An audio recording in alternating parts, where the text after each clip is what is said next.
Hello बच्चों, कैसे हैं आप लोग। उम्मीद है आप लोग बहुत अच्छे होंगे, फिट और फाइन होंगे।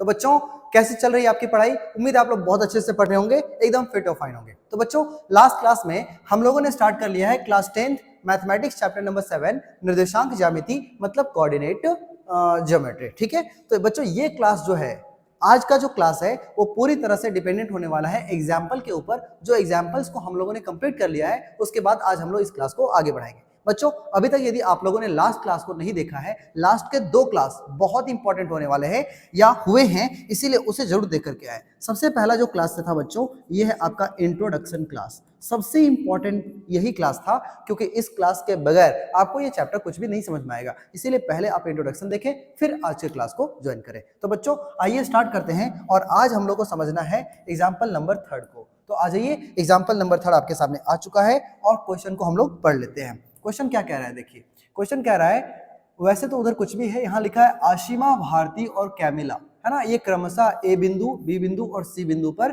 बैठी हुई है। क्या आप सोचते हैं कि वो एक ही सीधी लाइन में बैठी हुई है, एक ही लाइन में बैठी हुई है। अब देखो, हम लोगों ने क्या समझ में आया, हमें क्या समझ में आ रहा है कि ए जो है, ए बिंदु, यहाँ पर आपका जो है वो कोऑर्डिनेट बन रहा है 3,1। ठीक है, एक बिंदु है बच्चों, ये कोऑर्डिनेट बन रहा है 6,4, और जो तीसरा है ये बन रहा है 8,6। बात समझ में आ रही है ना। तो इस तरह से यदि 3 बिंदु है, तो आपको सिर्फ ये बताना है कि क्या ये तीनों बिंदु जो है वो एक ही लाइन में है। अब बच्चों, एक बात का ध्यान रखें, हम आपसे एक क्वेश्चन पूछेंगे, उसका जवाब यदि आप दे पा रहे हैं तो आपको ये क्वेश्चन बहुत ही अच्छे से समझ में आने वाला है। देखो क्या था हमारे सामने, वो देखना है। देखो, सोचो यदि हमारे सामने एक सीधी लाइन है, बात समझ में आ रहा है ना, और यदि ये सीधी लाइन टोटल 10 मीटर का है, ठीक है, यदि हम इसको बीचों बीच से काट देते हैं और यहाँ पर एक बिंदु ए, यहाँ पर हम एक बिंदु बी और यहाँ बीच में सी से काट देते हैं, तो बच्चों यदि ए सी और सी बी, यदि इन दोनों को आपस में जोड़ के 10 ही आ रहा होगा, तो क्या हम नहीं कहेंगे कि वो बिल्कुल सीधी लाइन में होगा। बताओ, यदि यहाँ पर मान लो कि ये 6 मीटर है और ये आपका 4 मीटर है, इन दोनों को ऐड करके 10 आ गया, मतलब ये जो AC है, AC और BC, इसे आपस में ऐड करके AB के इक्वल हो गया। यदि इक्वल हुआ मतलब वो बिल्कुल सीधी सीधी लाइन में होगी। लेकिन बच्चों सोचो, यदि हमारा AB जो है ऐसे है, AB जो है ये 10 मीटर है, लेकिन यदि तीसरा जो लाइन है वो यहाँ होता, मतलब यहाँ से यहाँ कुछ और होता, यहाँ से यहाँ कुछ और होता, तो क्या आपको लगता है कि इन दोनों को ऐड करने से जो आएगा वो आपका यही होगा? बिल्कुल नहीं, है ना। यहाँ का कुछ और, यहाँ का कुछ और यहाँ का कुछ और वैल्यू आएगा, क्योंकि हम इस तरह से टर्न होके जा रहे हैं। मतलब यदि इन दोनों को जोड़ने से इसके बराबर आता है, तभी हम कह सकते हैं कि वो सीधी लाइन में है। यदि वो इस तरह से जा रहा है और इन दोनों को जोड़ने से यदि वो तीसरे वाले के बराबर नहीं आ रहा है, मतलब वो सीधी रेखा में नहीं है, वो तो कहीं यहाँ मेन लाइन से, ये जो लाइन है उससे थोड़ा नीचे या ऊपर होगा। ये बात समझ में आती है ना। तो इसी कॉन्सेप्ट को यूज करते हुए यदि हम इस क्वेश्चन को बनाना चाहेंगे तो कैसे बनाएंगे, आइए सबसे पहले लिखो दिया है ना, और दिया क्या है बताना है आपको जल्दी से। तो दिया है बच्चों ए का निर्देशांक, है ना, और ए का निर्देशांक ये हमारा क्या है, तो ए का निर्देशांक है 3,1, है ना। ऐसे ही बी का निर्देशांक क्या हो जाएगा, तो ये हो जाएगा आपका 6,4, और ऐसे ही बच्चों सी का निर्देशांक क्या हो जाएगा, तो सी का निर्देशांक हो जाएगा 8,6। अब देखो, यदि वो सीधी रेखा में बैठी है या नहीं, ये जांच करने के लिए हमें सबसे पहले ए बी निकालना होगा, है ना। पहले ए बी निकालना होगा, फिर बी सी निकालना होगा, फिर ए सी निकालना होगा, सबको आपस में ऐड करना होगा। तो देखो, यदि हम आप ए बी निकाल लेते हैं तो एक बार हम फॉर्मूला लिख देते हैं, ये होता है x2 माइनस x1 का होल स्क्वायर और प्लस y2 माइनस y1 का होल स्क्वायर। तो बताना है आपको जल्दी से कि x2 हमारा क्या है। देखो, यदि हम ए बी निकाल रहे हैं, है ना, तो ये x1 y1 बनाता है, ये x2 y2 बनाता है। तो बच्चों x2 माइनस x1 मतलब 6 माइनस 3, 6 माइनस 3 का होल स्क्वायर। ऐसे ही y2 माइनस y1 मतलब 4 माइनस 1 का होल स्क्वायर बनाएगा। अब क्या हो जाएगा बताओ जल्दी से, ये हो जाएगा 6 में से 3 जाएगा तो 3, 3 का वर्क करेंगे तो ये आ जाएगा आपका 9, प्लस 4 में से 1 जाएगा तो 3, और 3 का वर्क करेंगे तो क्या आ जाएगा 9, 9 और 9 आपस में ऐड कर दो तो ये बच्चों आ रहा है √18। क्या आ रहा है, √18। यदि हम इसे बाहर निकालना चाहेंगे तो ये हम क्या हो सकता है बताओ। सबसे पहले हम लिखेंगे 2 गुने 9 लिख सकते हैं इसको। अब ये 9 जो है ये किसका वर्ग होता है, 3 का, तो ये 3 तो बाहर आ जाएगा लेकिन √2 अंदर ही रह जाएगा। बात समझ में आ रहा है। तो हम लोगों ने ए बी निकाल लिया है। अब हम लोग को क्या निकाल के देखना है, ए बी के बाद बी सी निकाल लेना है ना। तो बी सी हमारा क्या होगा, देखो इस बार ये हो जाएगा, यदि हम बी सी निकालते हैं बच्चों तो ये हो जाएगा x1 y1 और ये हो जाएगा x2 y2। तो फॉर्मूला लगा दो, इतना माइनस मतलब x2 माइनस x1 करेंगे, मतलब रूट के अंदर में क्या होगा 8 माइनस 6 का होल स्क्वायर। ऐसे ही y2 माइनस y1 करेंगे तो हो जाएगा 6 माइनस 4 का होल स्क्वायर। बताओ 8 में से 6 जाएगा 4 का वर्ग 16 हो जाएगा, और सॉरी 8 में से 6 जाएगा 2 और 2 का वर्ग 4 हो जाएगा।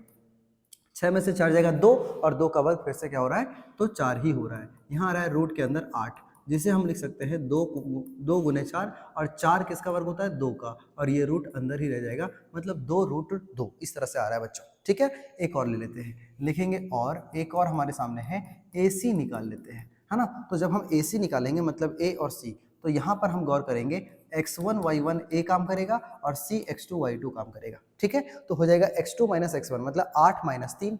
तो लिखो ऐसा हम लिखेंगे 8 माइनस 3 का होल स्क्वायर, और ऐसे ही लिखेंगे 6 माइनस 1, है ना, तो लिखेंगे 6 माइनस 1 का होल स्क्वायर। अब देखो 8 माइनस 3 करेंगे 5 का वर्ग 25 हो जाता है, और यहाँ पर 6 में से 1 जाएंगे 5, 5 का वर्ग 25 हो जाता है। 25 25 ऐड कर देंगे तो ये हमारा हो जाएगा, क्या हो जाएगा, तो ये हो जाएगा रूट के अंदर 50। 50 को लिखेंगे क्या 2 इंटू 25, 25 से बाहर आएगा 5 और रूट के अंदर बचेगा 2।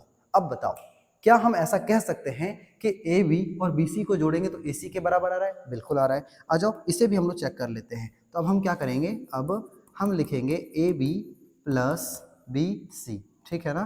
तो ए बी हमारा क्या हो जाएगा बताओ, ए बी हमारा हो जाएगा 3 अंडर रूट 2, और प्लस बी सी क्या हो जाएगा, तो बी सी हो जाएगा 2 अंडर रूट 2।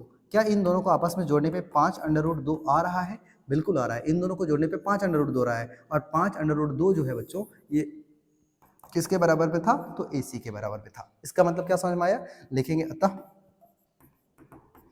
हमने देखा है कि ए बी और बी सी को आपस में जोड़ने पे वो ए सी के बराबर आ गया, और ऐसा यदि हो रहा है तो हम कह सकते हैं कि ए बी और सी क्या है बच्चों, तो संरेख है ना, संरेखी है। संरेखी का मतलब एक ही बिंदु एक ही रेखा पर है, और यही हमारा क्वेश्चन था। तो आपको बताना है एक सीधी रेखा में है मतलब संरेखी है ना, एक ही रेखा में। बोलो क्वेश्चन मजा आ गया बनाने में। इसी तरह से छोटे छोटे कॉन्सेप्ट को यूज करते हुए, दूरी का फॉर्मूला यूज करते हुए आपको ये क्वेश्चन बना लेने हैं। आ जाओ नेक्स्ट क्लास, नेक्स्ट क्वेश्चन आपके सामने आ चुका है। x और y में एक ऐसा संबंध ज्ञात करिए जो कि x, y और 7 और 1 के बीच में और 3 और 5 से समदूरस्थ हो। देखो बच्चों ध्यान रखना है, एक यहाँ पर बिंदु है, एक यहाँ पर बिंदु है, यहाँ पर है हमारे सामने 7,1 और यहाँ पर एक बिंदु है जिसका नाम है 3,5, और बीचों बीच में एक ऐसा बिंदु आपको ज्ञात करना है जिसका नाम है एक्स वाई। अब कहता है यदि ये बीचों बीच में है मतलब समदूरस्थ है, ये वर्ड को समझो समदूरस्थ। समदूरस्थ का मतलब होता है इस बिंदु से जितनी दूरी पर ये है उतनी ही दूरी पर ये भी है। बात समझ में आ रहा है ना। इसका मतलब एक बात समझो, यदि ऐसा है कि यहां से जितना दूरी पे ये है उतना ही दूरी पे ये है, मतलब ये जो हुआ वो इसके बराबर होगा। क्या ऐसा हो सकता है क्या? बिल्कुल हो सकता है सर, क्योंकि यहाँ A ले लेते हैं, इसको B ले लेते हैं और बीच वाले पॉइंट को C ले लेते हैं, तो हम कह सकते हैं कि AC जो होगा वो BC के बराबर होगा। क्यों? क्योंकि बीच वाला पॉइंट इससे और उससे बिल्कुल समान दूरी पे है। ठीक है, अब देखो लिखेंगे क्या दिया है A का निर्देशांक। A का निर्देशांक क्या लिखोगे, तो ये हमारा हो जाएगा 7,1। ऐसे ही बच्चों B का जो निर्देशांक है ये क्या हो जाएगा, तो ये हो जाएगा आपका 3,5। ठीक है, और C का निर्देशांक को हम लोगों ने क्या मान लिया है, x, y। अब आपको एक संबंध ज्ञात करना है। देखो लिखेंगे क्या, चूंकि A तथा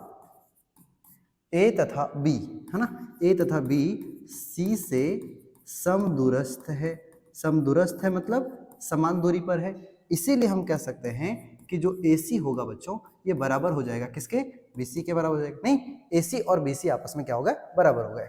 अब हम क्या करेंगे, रूट के अंदर में लिखेंगे क्या, x2 माइनस x1। अब देखो ये x1 y1 का काम करेगा और ये x2 y2 का काम करेगा, तो इतना माइनस इतना मतलब x माइनस 7 लिखना होगा, x माइनस 7 का होल स्क्वायर, और प्लस यहाँ हो जाएगा बच्चों y माइनस 1, तो लिखो y माइनस 1 का होल स्क्वायर। इसी तरह से BC के साइड में करते हैं, यदि हम B और C के बीच में करते हैं तो ये x1 y1 हो जाएगा, ये x2 y2 हो जाएगा, तो x2 माइनस x1 मतलब x माइनस 3 का होल स्क्वायर और प्लस y माइनस 5। ठीक है, तो y माइनस 5 का होल स्क्वायर इस तरह से बनेगा। अब देखो इधर भी रूट है इधर भी रूट है, तो रूट से रूट कैंसल आउट हो जाता है। ठीक है, उसमें कोई दिक्कत वाली बात नहीं है। तो यहाँ बचेगा a माइनस बी का होल स्क्वायर करेंगे तो ये बनेगा a स्क्वायर माइनस 2 a और b के जगह पे 7, है ना, इस तरह से, और प्लस b का होल स्क्वायर मतलब 49, ठीक है, प्लस यहाँ हो जाएगा y का square a square minus 2ab, तो 2a के जगह पे y और b के जगह पे कौन होगा, तो 1 होगा।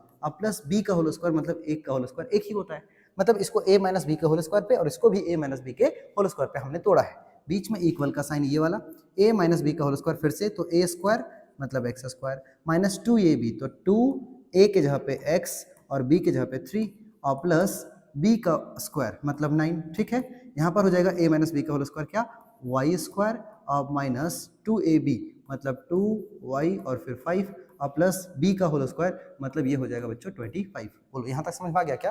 अब यदि यहाँ तक आपको आ ही गया है तो काम कर सकते हैं हम लोग, क्या कुछ कटेगा क्या, बताओ। यहाँ पे एक्स स्क्वायर है, यहाँ भी एक्स स्क्वायर है, कैंसल आउट हो जाएगा, वाई स्क्वायर से वाई स्क्वायर कैंसल आउट हो जाएगा, और कुछ कैंसल आउट होता हुआ नहीं दिख रहा है। आ जाओ कैलकुलेट कर लेते हैं। देखो यहाँ हो जाएगा माइनस में 14x प्लस में क्या हो जाएगा, यहाँ पर 2y लिख देते हैं पहले, माइनस में 2y, इधर से जो x वाला टर्म है उसे इधर ले आते हैं प्लस में, तो ये हो जाएगा 3 दूना 6x, ठीक है बच्चों।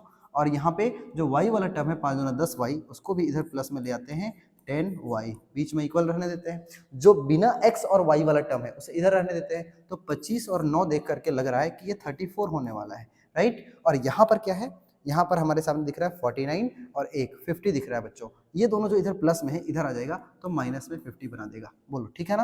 अब देखो क्या कर सकते हैं, यहाँ पर हमें दिख रहा है कि y वाला टर्म जो है इन दोनों को घटाने पे प्लस में आ रहा है, मतलब 10y में से 2y चल जाएगा तो 8y बन रहा है, ठीक है। और x वाला टर्म देखते हैं तो यहाँ पर देखो गौर से, तो बड़ा वाला का साइन माइनस में है, 14 में से 6 जाएगा तो 8x भी बनेगा ना, 8x बनेगा लेकिन माइनस में बनेगा, ठीक है। और इधर हमारे सामने क्या आ रहा है बच्चों, तो ये हमारे सामने आ रहा है, क्या आ रहा है बताओ, 34, ये घटा दो, 10 में से 6 4 गया 6, 4 में से 1 गया ये 16, लेकिन माइनस में। बात समझ में आ गई होगी। अब यहाँ से बच्चों -8 को यदि हम कॉमन ले लें, क्या ले लें, -8, इसे हम उल्टा लिख दें क्या, -8 और -8x, ऐसा लिख सकते हैं, माइनस में 8x और प्लस में 8y, कोई दिक्कत वाली बात नहीं है, वही चीज़ लिखा हुआ है, बस आगे पीछे प्लेस चेंज किया हुआ है। तो यदि हम यहाँ से -8 को कॉमन ले लेते हैं तो यहाँ बचेगा x, और जब माइनस कॉमन निकलता है तो ये वैल्यू चेंज हो जाता है, माइनस हो जाता है, क्योंकि प्लस के पास दो माइनस है, एक माइनस कॉमन आ गया, यहाँ बचा, यहाँ पर आ जाएगा y, और इधर हो जाएगा बच्चों माइनस का 16, काटना चाहोगे तो कटेगा और माइनस से माइनस कैंसिल आउट हो जाएगा, और 8 से काटेंगे तो 8 दूना 16 हो जाएगा, तो x माइनस वाई बराबर क्या बन गया, 2 बन गया। और फाइनली हम लोग आंसर तक पहुंच चुके हैं, x माइनस वाई बराबर 2। इसका मतलब कह रहा था ना, आपसे क्वेश्चन क्या बोल रहा था, x और y के बीच में एक संबंध ज्ञात करना है, ऐसा एक इक्वेशन सेट करना है जिससे हम यहाँ पे कोई भी वैल्यू रख सकते हैं, मतलब इन दोनों का जो डिफरेंस है वो 2 होना चाहिए। मतलब यहाँ पे क्या क्या हो सकता है, यहाँ ऐसा हो सकता है कि x में से y को घटा देने पे 2 आता है, मतलब 2 0 हो सकता है बच्चों, यहाँ पे हो सकता है 3, और फिर यहाँ हो सकता है आपका 1, यहाँ हो सकता है 4, यहाँ हो सकता है 2, यहाँ हो सकता है 5, यहाँ हो सकता है 3, जिसके बीच का डिफरेंस हमेशा 2 हो, यहाँ पे कोई भी हो सकता है, और इनमें से किसी भी वैल्यू को यहाँ रख दोगे तो इन दोनों से क्या हो जाएगा, समदुरस्त हो जाएगा, है ना। तो ये जो है बच्चों,